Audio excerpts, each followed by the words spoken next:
It's live. We are live. So, Braxton, why don't you go ahead and introduce yourself? While you're doing that, I'm gonna sign into the live on my phone. All right. So I'm Braxton Smith. I'm 17 years old from Idaho. I'm not going to disclose any further than that, I suppose, right now. But I've been in collecting watches for a couple of years now, and yeah, that's mainly me, I suppose. Big watch. Okay.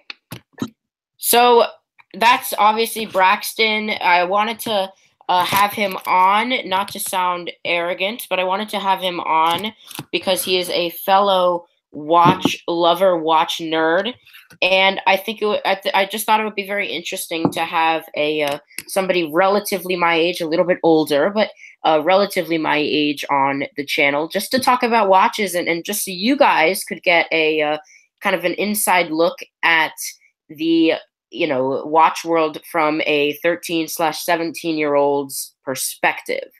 So if you would you like to do a quick wristwatch check?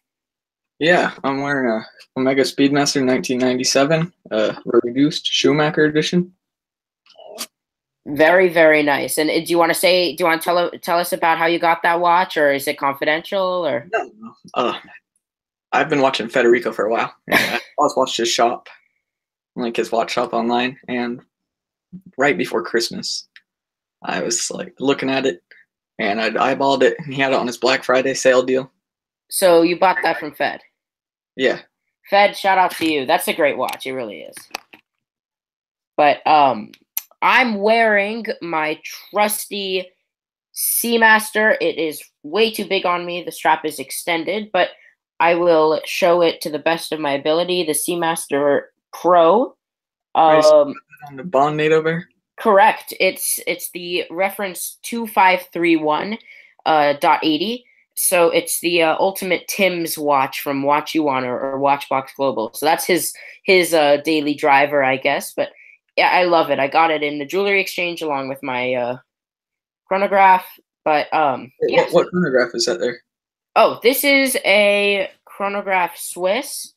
So it's on. Actually, this was sent to me by Eric Wind. This strap, but the watch is it's like basically this brand that was introduced for tourists, like tourists of Switzerland, to buy a nice Swiss watch.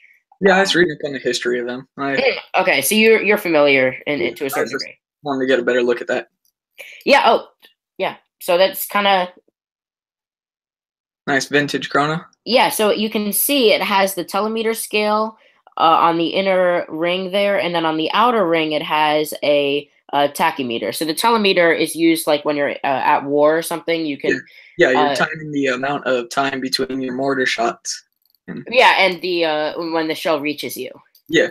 And it could tell you basically how far away the enemy was, which is very interesting. But so I guess we're gonna go over. We'll start Braxton because it's his. Because you guys have probably seen enough of my collection. So why don't you show some of the watches that you have? So I've actually been through quite the collection over the past couple of years. I mean, I started back in 2015, about 15 years old, and started out mainly with a Waltham from 1960 that I ordered on eBay for $20, and that's after I got into from fashion watches and such. Sure. Not where everybody else does. Buy a fashion watch, look up a video about it, get more enthused. So after at Waltham, which I'll show here in a second, I don't have all of my collection on me, so you'll have to pardon me. I got my phone here though. I bought a Bulova Space View from 1960, and that was one of them. So that was one of my main pieces.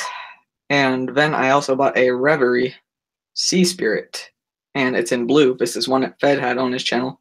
I'm actually quite surprised that I actually had ordered this one earlier than he had. So I was pretty impressed by that. I mean, it was a nice watch. It was a solid piece, but I ended up selling that. I've had my experience with the Japanese watch market. I bought an Orient Mako. Oh, sure. Too. That one is sadly gone from the collection now as well. But then this is that original watch, which pretty much started all the deals out. That's what my Instagram's named after. It's a Waltham 1960. Wow. That's a cool watch. By the way, just to give a quick shout out, Properly Wound is on. Yeah. So hey guys, he says hi Zora, hello. Sorry, just wanted to keep my eye on the chat down there. Understandable. So continue. And this is one piece that's currently in my collection still. This is from the movement itself is from 1890. Wow. It's an 1890 American Waltham. I forget the reference number for the movement, but it's an old ladies pocket watch movement that was transferred to cases in 1920 to like a pincushion style. Uh-huh. And it's essentially just stainless steel, even though it has like a slight gold hue to it. So it's and you wear that on a consistent basis? Oh yes. Wow, that's a fantastic watch. You know, like those old from IWC International Watch Company. I saw a couple watches that they took movements from vintage pocket watches and actually kind of reincarnated them into newer cases. So that's really cool. Marriage watches. Exactly. That's very cool. This is like the basis of a marriage watch from the 1920s. You have to consider it because it was originally a pendant movement. Right. That's very cool. A pendant somebody would wear. Yeah. No, it's very cool. Though, I mean, but it's got a pretty nice NATO that I put on. It's like an RAF style NATO. Sure. And that's not something I don't wear it on leather very often. On occasion I do though. I mean, it's been to me a couple events and such. And forgive me here for scrolling on my phone. No, do not worry about it. Another piece that I had that I awfully regret selling was a vintage Breitling from 1961. And that was it right here. Sorry for the waiting, but I ended up selling that one over the summer. And let's see here. I went to Paris over the summer along with Germany. Mm-hmm. Like I went on quite travels, and over there I bought a couple of different watches. You just have to. Yeah, exactly. And so what I ended up buying over there was a Hamilton Spirit of Liberty. I bought that. The silver bracelet. It kind of reminded me of the Explorer.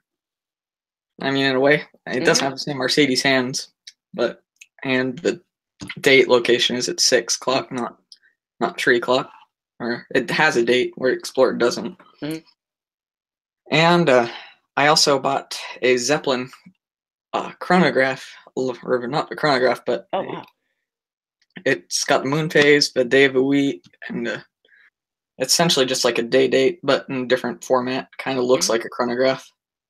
Really isn't. And then I have here on me today, luckily, I have my Omega Matic from 1997, same exact year as the Omega Speedmaster, which I'm wearing, which is kind of coincidental. Mm-hmm. I love this one because it shares so much technology with Seiko quartz, like how they have the automatic mixed with the quartz. Well, this is reference 2514.5000, and it's just a lovely piece overall because it has the same wave bond dial. It's in the center, and it reminds me of the newer Explorers a lot because of the 12, 6, and 9 on it, along with the Cyclops date. It's something you don't see very often on an Omega Seamaster. We have the wave dial shot here because you have to do that. Yeah. That's fantastic. But I mean, in this bracelet, I have to agree with Federico and everybody else when they say it's the most comfortable bracelet that you'll ever wear. Yeah, no, I love it. Honestly, I have my bracelet by the way, Properly Wound says awesome Omega Matic. Thank you. So that watch is fantastic. The bracelet though is really where it shines. I have the one with the dual button flip over clasp, the flip lock, whatever you want to call it. This one doesn't have the dual button. It does have fibers extension though. But I mean, it's just one, like you can see right here, just this one right. Yeah. Right. But I've done a couple of reviews on that one, and of course, my pride and joy of the collection, the Schumacher. That's a fantastic watch. It's beautiful. And you know what? Let me ask you, because I always ask, when you reset the chronograph on that one, does the hand go past 12 ever? No. You're lucky. Okay. So I've had an experience with two Speedy Reduced, and both of them have had that issue. Not to say it's a bad watch. I adore the watch, but I was just wondering because I don't know if it was my luck because obviously it could have been, and it probably was because yours is not defective in that way. But that's fantastic, and you wear that on a daily basis, I'm guessing. Yeah. Yes. So to school and Mhm. and what do your friends think of that watch? Well, they think it's bright. They think it's bright and yellow. And and, and That's about the max they noticed. I tell them the history of it and the history of the brand. yeah, You can do your most you can try, and I do. you know Hell, I even started a watch company online, what and I do tried selling to my friends. what do your friends think of your obsession? Like, oh well, I don't know what they think of it. They, they think it's a watch nut, Right, pretty much. right. Well, I think that so they don't call you, they don't think of you in a negative light just because of your watch obsession or No, not at all. They actually start asking me for advice. wow. Okay, so you're actually commended and used for the information. Yeah, there's another like my watch my geekiness. Mhm. I don't know if you call it that. Sure. Is actually a spread. I've convinced one of them actually bought a Seiko, the SKX 007. Oh, sure. Well, that's a With fantastic the watch. Pepsi bezel, and because they were asking me for advice because they were actually going to purchase Gucci, No, Gucci, don't. and I was just saying overpriced fashion brand, and then they Yes. started asking me exactly like what I would buy, and so honestly, my videos have been helping out at my school with that sort of thing. Well, fantastic. That's great. And you know what? If I'm able to be at that kind of if I'm able to be kind of because at my age, the kids they associate it with this one thing like as like the rich kid of the school or whatever, which is kind of it's a false I don't know what you could call it. It's like a false almost inquiry because you can't describe like somebody could be all cattle all hat no cattle or whatever it's called Yeah. and you never know. But I think that if you understand and like you and I do, or at least uh, understand the significance and the importance of the watches, I think it's okay. You see the way And I look at a watch. Sorry to interrupt, but the way no, I look at a watch when I invest in it, because I understand that you got to invest like a grand or two mhm, in some of the watches that we own. Now, by no means is that cheap. yes, it's not. But when you look at the way how this watch is going to be with us our entire life, Mhm. and as long as we don't plan on selling them, even if we do, these watches hold their value better than cash, Hmm. better than anything that we could buy, because we could buy a car. Now that's going to depreciate as soon as it walks off the lot. But in the Mega Seamaster, like this, now I don't like to disclose prices on this one. Mhm. Let's just say I got a hell of a deal, Yeah. and that it's by no means cash wasted. No, and you know what? I mean, What my grandfather told me, and my grandpa recently got a Patek Philippe for my bar mitzvah and a Rolex Daytona. You may have heard this, mhm. but he told me, and I had my Vulcane Cricket, and I traded it for my Accutron Space View, which I had maybe 3 months ago. And I traded it, and he's like, you know what? When you're buying these watches, you're not buying them as investments. You're buying them as toys. Mhm. And in the long run, he's right because you never know what's going to happen. It's almost like the stock market. It could drop like crazy and then they'll be valueless. And you never Or know. or the opposite could happen. Depending on your reference. No, I totally agree. But it's almost it's impossible to tell unless you're some weird telepathic genius who can predict the future. It's almost impossible to tell. It's like saying oh, I bought this Ferrari for $15 million and it'll be worth $30 million in a year. You can't say that. You Yeah. know, you could basically be investing $15 million in a car that's essentially not even worth as much as just anything really in general in the future. You never know. There could be no market. There could be no just no real need for it in the future. So actually, for example, there's a Rolex that is listed on a site that I'm not going to mention because I don't want anybody to steal it from me. But so don't get any ideas. But there's a Rolex listed. It's beautiful, and it has this very interesting dial. It says like Rolex. It's spelled out in this weird like kind of circuit board way. There's a word for the dial. You've probably seen it before. Yeah. What's And the ref? the reference I'm going to send it to you after because I honestly don't have it on I don't have it memorized, but I'll send that to you as soon as we're done. All right. And I really think that this watch they want they want a fantastic thing for it. They want under $5,000 for it. Actually, way under $5,000 for it. Diamond indices, 18 karat white gold bezel. It's on the Jubilee bracelet. And you know what? It's a beautiful watch, and I love the watch. So, and I was like, you know what, Mom, you should buy it. But if they're listing, and this is a reputable dealer, I know it's real. And the thing is, you never know why they're listing it for this price. It could have no, it could be a Rolex, it could be this Datejust, but it could have no, it could have no interest right now. Nobody could want it. It could be you could buy it with the intention of reselling it for a small profit. Nobody would be interested, and then you're stuck. Yeah, I mean, I've been looking into this year, to be honest. So it's June. I'm heading out to the Coast Guard. I've already enlisted, and so my plan is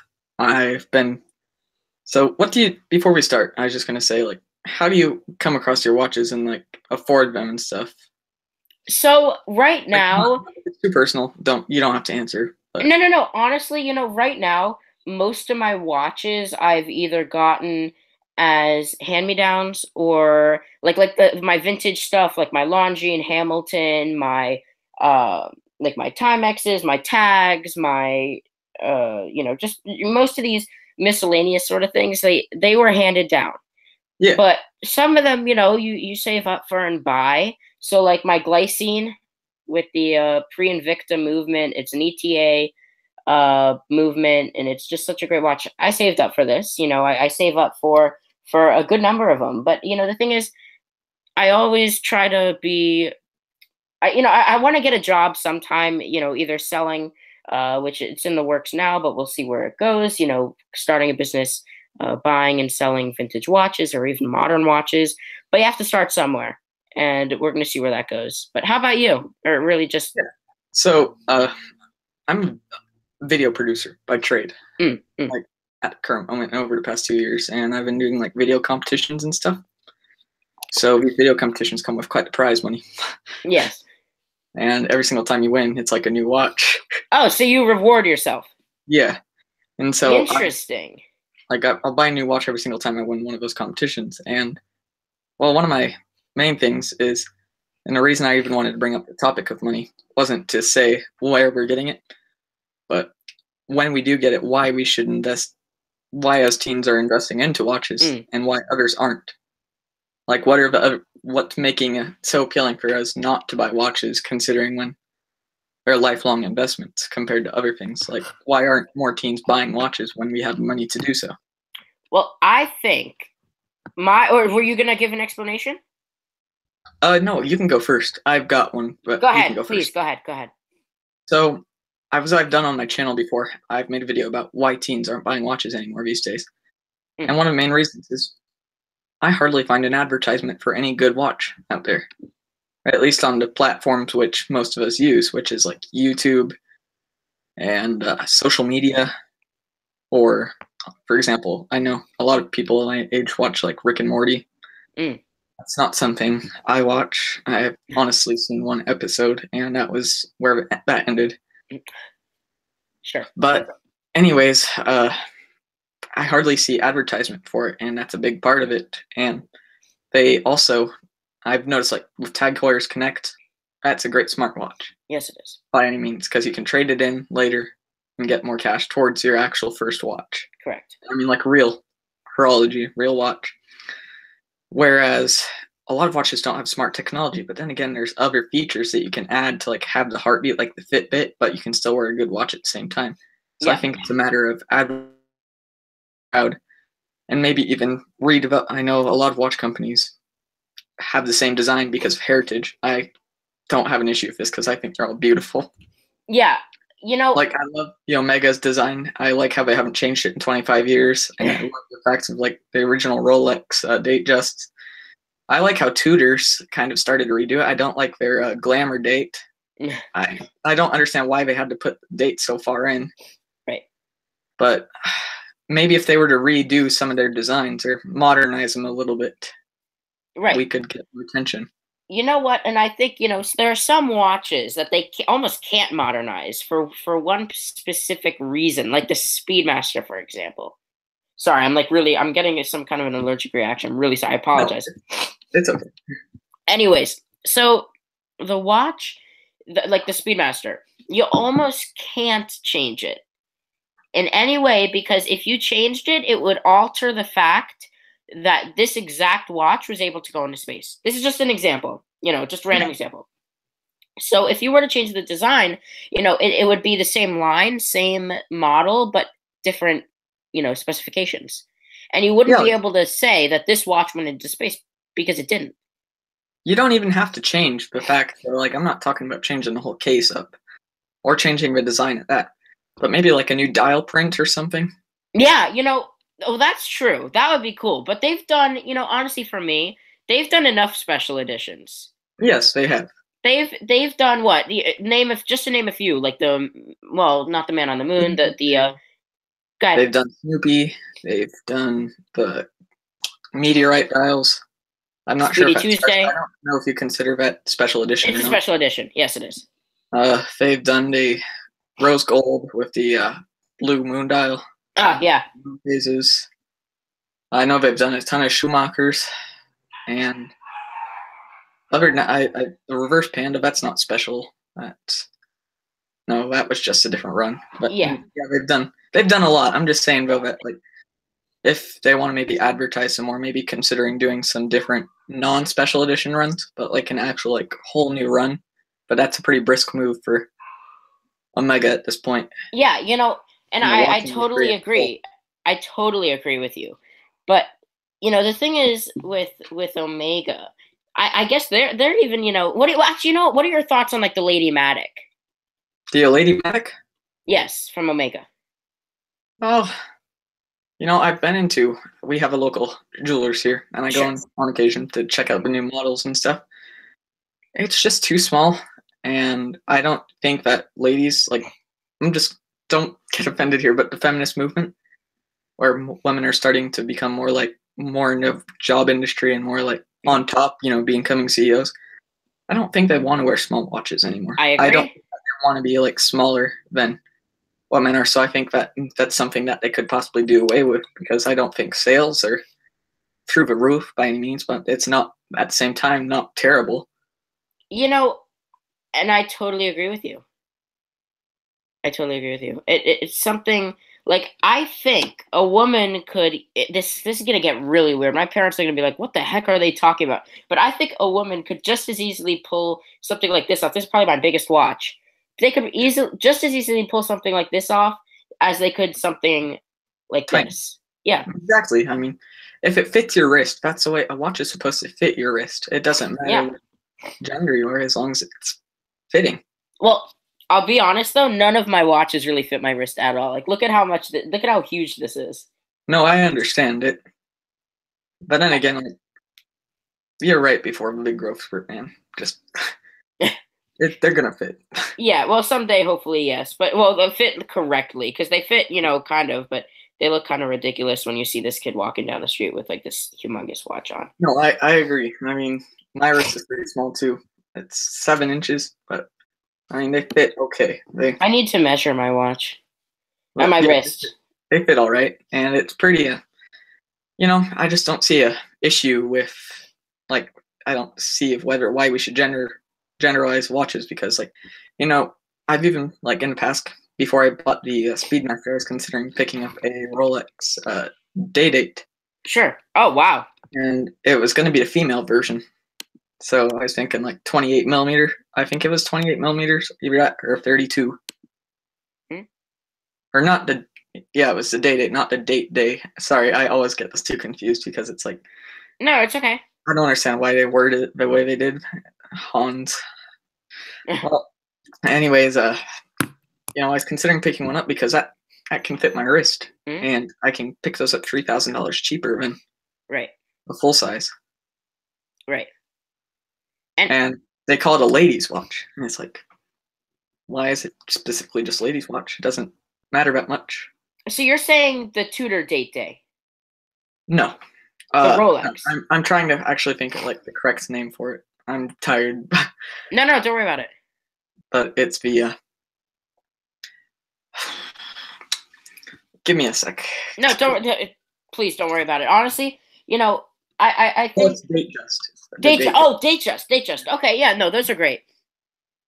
Yeah, like a ladies Datejust. So like define like ladies, like the 38 millimeter one, like the kind of mid 34. Oh wow, okay. Yeah, I mean they're relatively small, but in all considerations, this right here is a 36. And it's a good fitting watch. Can I see that on your wrist? Yeah. I'll just put this one on the right.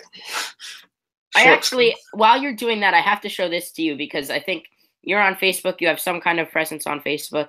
Yeah. Bagel Sport. I don't know. But yeah, would you have any interest in wearing something? Oh, that's odd. That fits you great. Yeah, 36 millimeters. So I mean, a 34, that wouldn't be an issue at all. It wouldn't be an issue at all. No, you could totally pull that off. That would fit beautifully. Like yeah. And I don't know what happened in the past 60 years. What happened to wearing small watches? Like, why is today's industry all about the Dieselmatic with like 16 different chronographers? Well, there's the whole bigger is better, or like the does size matter, which it's compensation. It's compensation. It is. And you know what? Like this if somebody was wearing this back in the day, they would have been, looked at pretty like big. Yeah, they would have been huge. It's kind of it's something that's if you think about this, like somebody's like, why are you wearing a ladies' watch? This was a men's watch back in the day. Exactly. And you look at that Waltham. It's 28 millimeters. The American Waltham, the pink one. Sure. 28 millimeters. Fits perfectly. Yeah. No, well, you know what? Some watches wear big though. Yeah. Like this, it's not very big, but it wears huge. Yeah. It feels like you have just a huge chunk, which you do basically, a huge chunk of stainless steel, surgical grade stainless steel on your wrist, like a brick of it, basically. It's insane how it feels. Yeah. And it's the same with the SKX. But yeah, that's a turtle, right? That's the turtle, correct? Yeah. Okay, I'm not the best with reference numbers, so I always try to remember them by their names. No, don't worry about it. I'm the same way because I've never been good with letters and numbers, and even worse, adding them together to create like to me, Patek Philippe 2499 means nothing more than the weird one with subdials and a moon face and whatever. Yeah. So honestly, and I'm sorry, Hodinkee guys, if you see this, sorry, don't hate, don't, and Archie luxury haters, don't hate, please. I'm good, please. But yeah, but actually, this one's aching to be shown because I think I have to show this to you. Very nice. This is a vintage turtle. Yeah, it looks like from the I think that's like mid 80s, early 90s. It's actually 1979. Ooh. Believe it or not, yeah. Oh, that's very interesting. Very. So almost 40 years old, I believe. Very interesting. And you look at it, and it's like this watch here is the reissue of this watch. Yeah. Which is neat, right? Yeah, very neat. They didn't go too far. I mean, and that's the beauty of it too, because why it ain't broke. You can't. And I know that contradicts my point of changing up designs, but Well, I think you almost can't alter it that much because it would lose the name Turtle. Yeah. Right, and that's the main thing. But honestly, it's cool. I enjoy it, and it's just awesome to. Oh wait, somebody's on. Archie is the governor's governor. Yeah. Okay. Okay. If you watch TGV, you'll understand that. Okay. Yep. I'm not gonna make a remark towards that, but okay. By the way, y'all should be watching Archie's live right now. I don't know what you guys are doing here, but Archie's. No, we know what you're doing here. We know. Oh my god. Oh my god. Invite your friends. Go to Archie and then just tell them all come over here. Yeah, exactly. Don't. Oh, actually, no, don't, because then. Yeah. By the way, they're brutal in those chats. Last night there was one comment that I got that I thought was hilarious, but it's each time because I kept on doing this because I do that when I get nervous. So Yeah. I was doing this. He's like, boys, get the alcohol. Each time Max adjusts his bangs, take a shot of whiskey. I'll see you in the ER. That's what he said. That's wonderful. Actually, you know what his name was? You know what his tag name was? What? Fluffy Kitten. I know.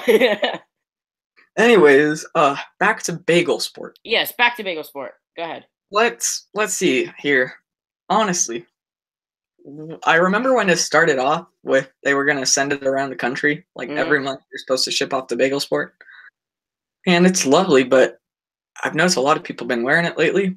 And I remember earlier last year, there was a thing against homages. Yes. Oh boy, what happened? What happened?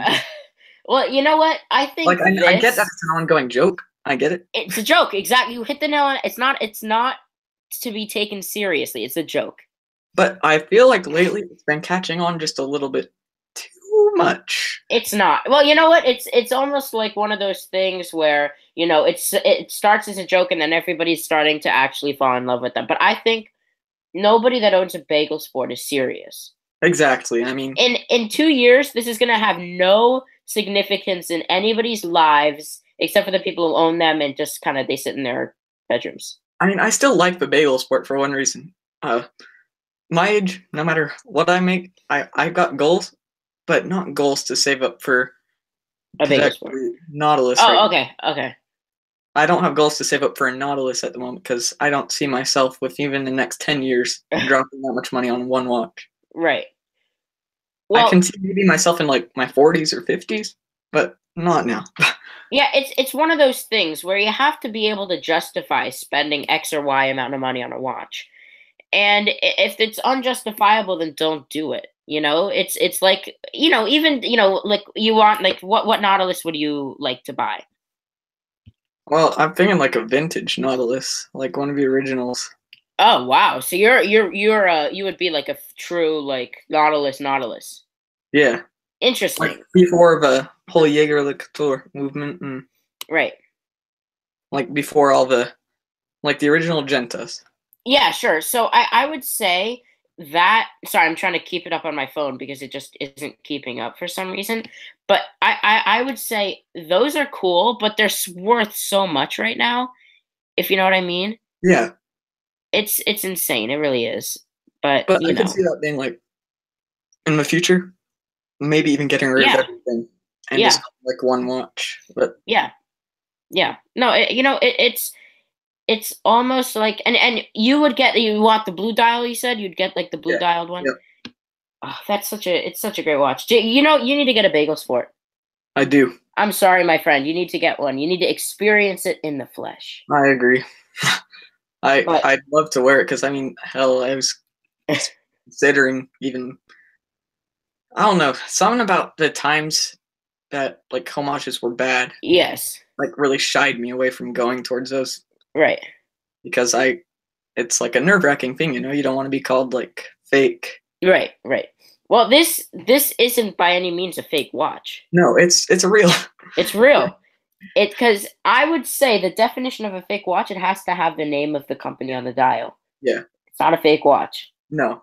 It is an homage. Yeah, and that's a really nice red dot. That's really nice red. Oh, thanks. It's actually, you know what we call it, the peanut butter dial. I don't know if it kind of comes up, but it's interesting. Yeah, it's a really nice. I really like it. It's like a whiskey color. Thank you. No, I think we need to get you a bagel sport, my friend. Yeah, I'll Hate to definitely say be. it. I'll be taking a look at it. Yeah, definitely. I also wanted to talk about, H. Moser's Oh Swiss yeah, Man watch. yeah, sure. I love that watch for so many reasons, and the advertisement appealed to my generation. Like it appealed to my generation, and like I showed that advertisement to my entire class. Right. I just had to. I pulled it up on the 80-inch screen in the hallway. That is fantastic. You know But yeah, what? like as a senior, I have control over some of the TVs in the hallway as a graphic designer for Oh my school. God. So I pulled up the Swiss Mad Watch for the entire school to watch. Good boy. And that was so appealing, and that's what I think more advertisers need to figure out how to do with their company. Okay, so 'Cause that's wonderful. by the way, somebody just said in the chat, I'm trying to buy a Patek Philippe by the time I'm 30, maybe 40, lol. Okay, all right, he's got a point. It's a pretty tall order. No, not at all. Really? No, Man, you're confident, bro. hey, I've got it down to a system. Oh gosh, how are you gonna achieve this goal? Well, put $200 in the bank every single month till I'm 40. By the time I'm there, Are you going to do this? yep, Really? And you're committing to this? I've already got the account started. Really? $2,000 into it. Dude, no way. Yeah, That's fantastic. it's You know what? devoted. I It's haven't. devoted. I have another watch. I think I need you to get. That you would enjoy thoroughly. I don't know if you have one or not. This right. Let me switch it over. Oh, This right here. Vostok, Amphibia. Correct. Yes, I've been taking a look at those. So I actually started doing. We have a new watchmaker in my town, Okay. and I've been going to a shop to get like lessons and stuff. Or I Sure. was going to a shop, but I learned essentially like how to mod a watch. I'll use all the tools, Yeah. like the essentials, like how it works. And I on my website, I have every single lesson that I went through there, and I wrote a blog about it each night, talking about the different parts, how it works, Yeah. how the tools work, and like what you're supposed to do on that type of thing. And I've been considering buying a Vostok to mod specifically. You know what? It's so much fun. It's almost like modding cars. I enjoy modding this thing. And I didn't go to a class. I kind of just taught myself, so I'm not very good at it. But What did you mod? so I was sent this as is like this. I got Yes. my uncle to buy a Vostok Amphibia, but he didn't like the dial, so he bought this whole other dial. So he let me keep the old dial. I put the new one on and kept the old one. And now I tried putting that dial on, and I just didn't like the look of it. So I put this one back on. Nice. So that was the one mod. I did the bezel. I put a new rotor on and thinking about like changing out like the balance wheel to like this black balance and changing out the case back to a see-through case back, which would be kind of cool. Yeah. So like one of the main watches, I wasn't actually considering. I mean, Vostok was one of them, but I was considering doing SKX 007. Yeah. And what my plan was to actually powder coat the case. Really? Yeah. Well, you know what? plan. This was like a plan. Now this isn't. I'm not saying I can do it because I don't even know if they'll let me powder coat something so small. Right. Well, you know what? The white powder coat with a yellow bezel, like a yellow ceramic bezel, and Yeah, sure. You know what though? I think this watch was designed to be modded though. I think this is so easy to mod. yeah. You know, it took me all of 20 minutes just to put a new dial on and a new bezel on, and you know, I can't imagine it taking too long to take the movement apart and just putting, you know, just putting a new balance on. But you know, it'd be interesting to do like a little kind of side project. If you ever want to buy one, let me know because I definitely want to do that. Yeah, that the rehair. I mean, well, it would take more than 20 minutes because you got to put a new hairspring when you do that. That's true. Balance wheel. That's true. Yeah. Redoing that is pretty difficult. Well, you know what? I can tell you from experience, it flings across the room. It's not the hardest thing to do. I have this Lucien Piccard movement that I kind of experiment with. I haven't put a new one on, but I've taken the old one off. Right? Yeah. And it is kind of complex to do, but it doesn't take hours by any means. No, it doesn't take hours by any means, but I mean it's not a quick one either. No, it's not. It's not. But yeah, It's fun. one thing I've been deeply saddened about. I mean, I've learned a lot about how watches work and how to take them apart, how to do them, put them together, and I've learned a lot about horology lately, and like even like the whole upper side move, head move, top of the head movements, Sure. and below, your basic powerhouse. Every watch basically the same exact powerhouse. Just depends on what's going on above. Well, anyways, Salve Pro Basel. What did he say? What is it? It's from Brazola, and it's like Salve Pro Basel. I don't know what that means. I'm pretty sure that salve is like welcome or like hello. Okay. Like I'm pretty sure it's like Spanish. Oh, okay. Yeah, like hello from Brazil.